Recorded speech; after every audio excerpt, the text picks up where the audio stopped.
যারা কম খরচে ঝর্ণা এবং পাহাড় ভ্রমণ করতে চান তাদের জন্য সীতাকুণ্ড এবং মিরসরাইয়ের কোনো বিকল্প নেই, কারণ চট্টগ্রামের এই দুইটি উপজেলায় রয়েছে জানা অজানা অসংখ্য ঝর্ণা এবং পাহাড়। তো বন্ধুরা, আজকে আমাদের ভ্রমণ গল্প সহস্রধারা 2 ঝর্ণা। আজকের এই ভিডিওতে জানতে পারবেন বাংলাদেশের যে কোনো প্রান্ত থেকে সহস্রধারা 2 ঝর্ণায় কিভাবে খুব সহজেই আসা যায়। বাংলাদেশের যে কোনো প্রান্ত থেকে চট্টগ্রামগামী বাসে করে আপনাকে সর্বপ্রথম আসতে হবে সীতাকুণ্ড উপজেলার ছোট দারোগার হাট বাজারে। ঢাকা থেকে সীতাকুণ্ডের নন এসি বাসের ভাড়া হল 650 টাকা, লোকাল বাসের ভাড়া পড়বে 300 থেকে 500 টাকা, আর এসি বাসের ভাড়া পড়বে 700 থেকে 1000 টাকা। যেতে সময় লেগে যায় 4 থেকে 5 ঘন্টা। হ্যালো এভরিওয়ান, আসসালামু আলাইকুম। আমরা এখন আছি ছোট দারোগার হাট বাজার।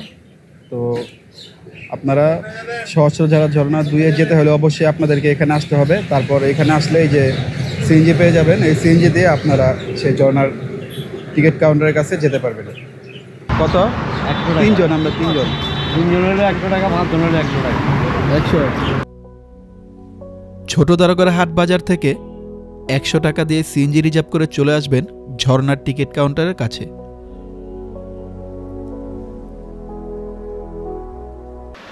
আমরা ছোট দারোগার হাট বাজার থেকে চলে আসলাম সহস্রধারা ঝর্ণা যাওয়ার যে টিকিট কাউন্টার, এখানে আমরা টিকিটও কাটলাম। টিকিট মূল্য হচ্ছে জনপ্রতি 20 টাকা করে। আর আপনারা যে এই যে লেকটি দেখতে পাচ্ছেন, এই লেক পার হয়ে আপনাদেরকে যেতে হবে যে সহস্রধারা ঝর্ণা 2, ওই ঝর্ণায় যেতে হলে আপনাদেরকে এই লেকটি পাড়ি দিতে হবে। এই লেকটি পাড়ি দেওয়ার 2টি মাধ্যম আছে। একটা হচ্ছে এই যে পাহাড়, সামনে যে পাহাড়টি দেখতে পাচ্ছেন, এই পাহাড় ট্রেকিং করে তারপর আপনারা যেতে পারবেন। আর দ্বিতীয় পদ্ধতি হচ্ছে আপনারা এখানে তাদের একটা বোট আছে, সেই বোটে করে আপনারা ঝর্ণার কাছে যাইতে পারবেন। বোট ভাড়া পড়বে জনপ্রতি 60 টাকা করে। তো আমরা সেই টিকিটও কিনে নিলাম, কারণ আজকে প্রচুর পরিমাণে রোদ, এই জন্য আমরা ওই দিক দিয়ে যে যাবো পাহাড় ট্রেকিং করে এটা সম্ভব হচ্ছে না, এই জন্য আমরা বোটের জন্য টিকিট কাটলাম। স্থানীয় বাসিন্দারা সহস্রধারা লেকের পানি আটকে রেখে সেচ প্রকল্পের কাজ সেরে থাকেন।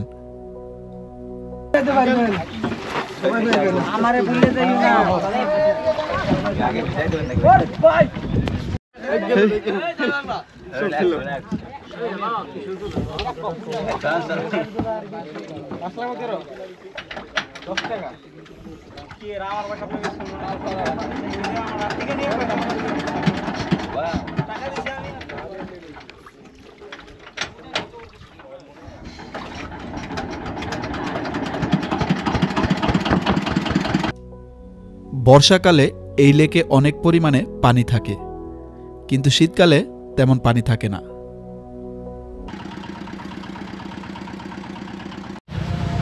বোট থেকে নেমে আমরা ট্রেকিং করা শুরু করে দিলাম। দেখি কতক্ষণ হাঁটতে হয়।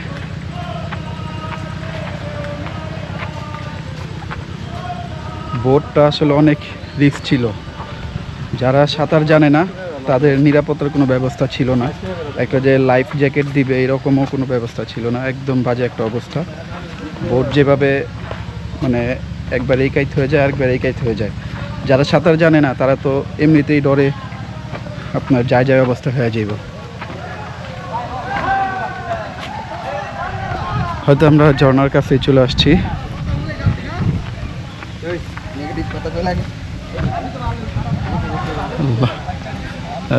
মাশাআল্লাহ, জামিল। হ্যাঁ, আমরা চলে আসছি এই যে ঝর্ণা।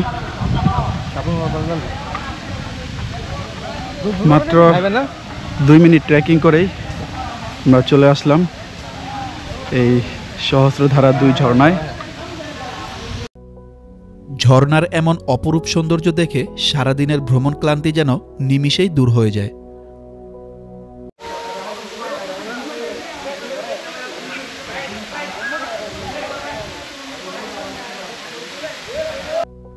মনে রাখবেন, ঝর্ণার আসল সৌন্দর্য দেখতে হলে আপনাকে অবশ্যই বর্ষাকালে আসতে হবে। তখন আপনারা ঝর্ণার আসল সৌন্দর্যটা উপভোগ করতে পারবেন। সকলের সুস্থতা এবং নেক হায়াত কামনা করে আজকের ভিডিও এখানেই শেষ করছি। আল্লাহ হাফেজ।